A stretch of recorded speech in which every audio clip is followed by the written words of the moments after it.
Hi hello అందరికీ నమస్కారం my YT family members.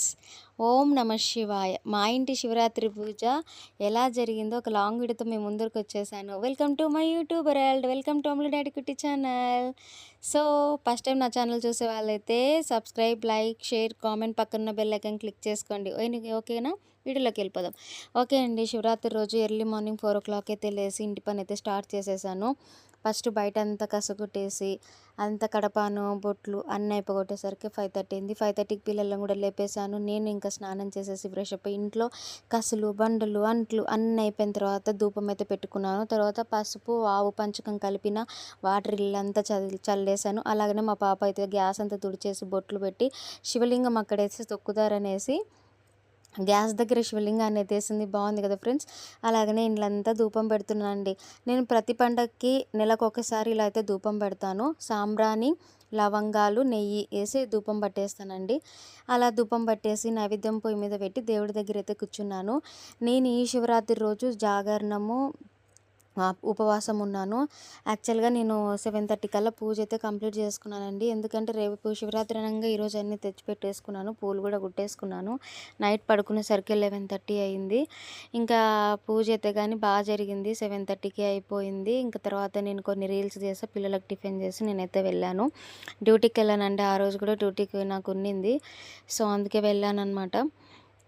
అలాగనే డ్యూటీ అన్నీ ఇంకా మీకు తెలిసినది కదా, షార్ట్ వీడియోస్ చూసేసారు కదా.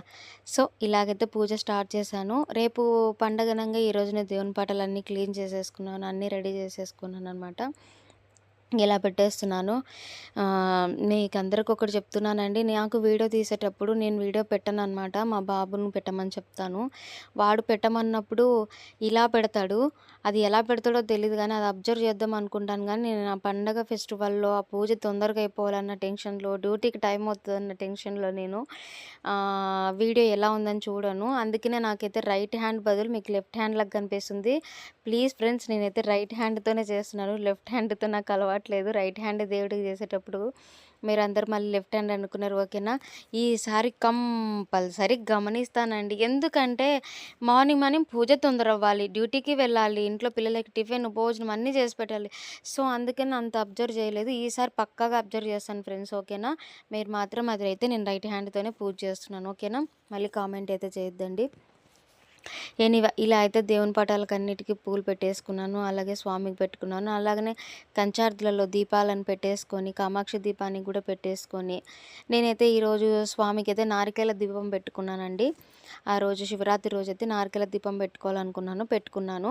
నారికేల దీపం పెట్టి స్వామికి అయితే పూజ అయితే చేసుకున్నాను.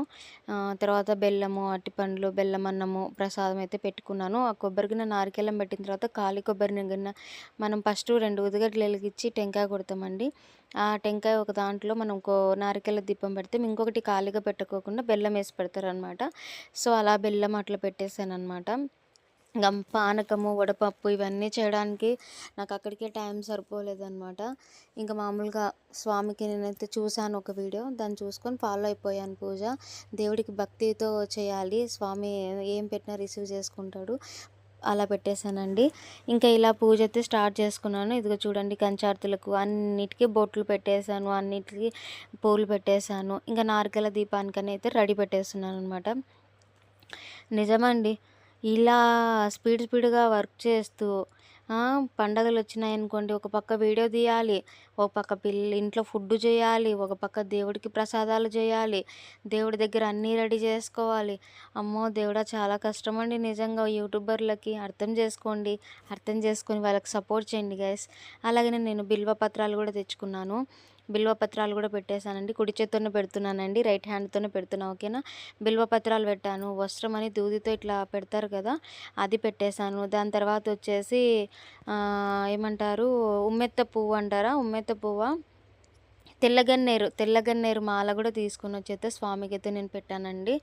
ఇలా నాకు తోచినంత దేవుడికి అయితే భక్తితో అయితే చేసుకున్నాను. సో ఓం నమ శివాయ అనుకుంటే చేశానండి. నాకు స్తోత్రాలు చదివే టైం కూడా లేదు. ఇంకా ఈవినింగ్ చదువుదాంలే అనుకొని వచ్చాను. ఈవినింగ్ కూడా పూజ చేసేసుకున్నాను.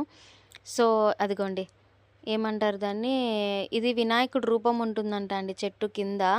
ఈ చెట్టుకి తెల్ల గిన్నెర చెట్టుకి మళ్ళీ వేరే వంకపూత కలర్‌లో ఉండేది కాదు. తెల్ల గిన్నెర చెట్టుకి కింద వినాయకుడి రూపం ఉంటుందంట. ఇంకా ఈ దండలన్నీ ఆల్రెడీ కుట్టి అమ్ముతుంటే నేను బిల్వపత్రము ఇవన్నీ తీసుకొనొచ్చుకొని పెట్టుకున్నానండి ముందు రోజే. ఇదిగో స్వామికైతే ఇలా అలంకరిస్తున్నాను. ఇంకా నాకు లింగానికి అభిషేకం చేద్దాం అనుకుంటే కొంతమంది లింగం ఇంట్లో ఉండొచ్చు అంటారు. కొంతమంది ఇంట్లో ఉండకూడదంటారు. సోమవారం డైలీ అభిషేకం చేయాలా, పైన గంగ పడుతూ ఉండాలి, అట్లయితే నేను లింగాన్ని పెట్టుకోవాలా అంటున్నారు. సో, అందుకనే మా అమ్మోళ్ళ ఇంట్లో ఉండేదనమాట. మా అమ్మోళ్ళ ఇంట్లో ఉంటే వీళ్ళందరూ ఈ మాట వింటే మా అమ్మ వాళ్ళు తీసుకొని పోయి టెంపుల్‌లో పెట్టేశారనమాట. సో, అందుకని నేను లింగం అయితే తీసుకొనైతే అభిషేకం చేయలేదు. గుడికెళ్ళి అభిషేకం చేపిద్దాంలే అనుకోని మార్నింగ్ పూజ అయితే ఇలా చేసుకున్నాను ఫ్రెండ్స్ నేనైతే. ఇంకా అన్ని పటాలకి ఇలా పెట్టేసుకున్న తర్వాత నారికేలానికి రెడీ చేసుకున్నా. స్వామికైతే ఇలా పెట్టి అలంకరించుకున్నాను. విభూతి బొట్లు కూడా పెట్టాను స్వామికి. ఇంక ఇలా అయితే అలంకరించుకున్నాను. దాని తర్వాత నేను నారికేల దీపం పెట్టడానికి చెప్పాను కదా, పసుపు ఎక్కడ పూసినా కానీ చాలా మంచిది, ఎటువంటి దోషాలున్నా వెళ్ళిపోతాయి. సో, అందుకే నేను పసుపంతా పూసి పసుపు కుంకుమ అక్షంతలు వేసిన తర్వాత ఒక ప్లేట్ తీసుకున్నాను. ఆ ప్లేట్‌కి అంతా పసుపు పూసుకొని గంధం బొట్లు, కుంకుమ బొట్లు అయితే పెట్టేసుకున్నాను గాయ్స్. ఇదిగో చూడండి ఇలా పెట్టుకున్నాను. ఇలా పెట్టుకున్న తర్వాత నేను ఎలా పెట్టామంటే నారికేల దీపం కొంతమంది రాగి ప్లేట్‌లో పెడతారు. నా దగ్గర రాగి ఆ ప్లేట్లు లేవండి. ఉన్న వాటితోనే నేను చేశాననమాట. తీసుకోవాలి నేను ఈసారి రాగి ప్లేటు. ఇప్పుడైతే ఈ ప్లేట్‌తో పెట్టేశాను, స్టీల్ ప్లేట్‌తోనే. ఇంక తర్వాత 5 పిరికలు కానీ, 3 పిరికలు కానీ బియ్యం అయితే తీసుకోవాలి ఫ్రెండ్స్. అలా తీసుకొని పసుపు, కుంకుమ, అక్షంతలు వేసేసి తర్వాత వచ్చేసి గంధం బొట్లు, పసుపు బొట్లు అయితే పెట్టుకోవాలి. ఇలా పెట్టుకున్నానండి. ఎలాగైతే ఏమోనండి, ఆ రోజైతే నాకైతే 7:30 కల్లా పూజ అయిపోయింది. మళ్ళీ కొన్ని రీల్స్ కూడా చేశాను ఎర్లీ మార్నింగే. దాని తర్వాత పిల్లలకి టిఫిన్, భోజనం చేసేసి నేనైతే డ్యూటీకెళ్ళాను. ఓం నమః శివాయ అని మనస్ఫూర్తిగా అనుకుంటే చాలండి. హరహర మహాదేవ శంభో శంకర అనుకున్నా చాలండి. అలా పూజ చేసేసాను నేనైతే. స్తోత్రాలు ఒకటి చదవలేదని ఫీల్ అయ్యాను కానీ మనసులో ఓం నమః శివాయ అనుకుంటే అయితే పూజ అయితే స్టార్ట్ చేసుకున్నాను. మీరే చెప్పండి ఫ్రెండ్స్, నేను ఒక పక్క ఇంట్లో చూసుకోవాలా, డ్యూటీకి వెళ్ళాలా, టైం కరెక్ట్గా వెళ్ళాలి డ్యూటీకి, ఇంక ఇవన్నీ ఉంటే ఆడ చెప్పండి. అందుకే ఇలా ఓం నమః శివాయ అనుకొని చదువుకున్నా. దేవుడికి మనస్ఫూర్తిగా దండం పెట్టుకున్నా. అదైతే చాలు నాకు మనస్ఫూర్తిగా. ఇంకా ఇలా బిల్వపత్రాలు తీసుకున్నానండి. ఇంకా బిల్వపత్రాలన్నీ పక్కకు తీసి పెట్టాను. అవి బిల్వపత్రాలు ఎందుకు పెట్టానంటే బిల్వాష్టకం చదువుదాం అనుకున్నాను. కానీ నాకు అది కూడా కుదరలేదు. టైం అయిపోయింది. పిల్లలు మళ్ళీ ఫుడ్ లేకుంటే ఇబ్బంది కదా అనేసి చదవలేదు. పిల్లలతో కూడా మేమందరం ఇంకా పెట్టేసి దేవునికైతే మొక్కుకున్నాం అనమాట. ఇంకా ఇలా అయితే చేస్తున్నాను. తర్వాత స్వామికి వచ్చేసి తాంబూలం పెడుతున్నానండి. నేను తాంబూలంలో కూడా అరటిపండు, ఆకు, ఒక్క అవైతే పెట్టేసుకున్నాను. ఇలా పెట్టుకొని అయితే శివరాత్రి రోజైతే ఇలా చేసుకున్నానండి. ఒకటే చెప్తున్నాను ఫ్రెండ్స్, భక్తితో చేయాలి కానీ స్వామికి 2 ఊదిగడ్డలు వెలిగించి ఓం నమః శివాయ అన్న ఆయన దీవెనలు మనకిస్తాడు. ఆయన బోలా శంకరుడండి. ఆయన ఎటువంటిది ఇచ్చినా కానీ తీసుకుంటాడు. అందుకే కదా భక్త కన్నప్ప మాంసం పెట్టినా కూడా తీసుకున్నాడు. ఎంత గొప్పవాడైతే కదా, ఎంత గొప్పవాడు తెలుసా శివయ్య. ఆయన ఏమంటే మనకు ఆయన కోరికలు నెరవేరాలి అని అంటే చాలా కష్టాలు పెట్టి నువ్వు నెగ్గితేనే నేను ఇస్తా, నువ్వు దానికి అర్హుడైతేనే నేను ఇస్తా అనేసి మన కష్టాల మీద కష్టాలు ఇస్తాడంట అండి. అలాగని ఆయన ఏం మనల్ని చూడకోకుండా ఉండడు.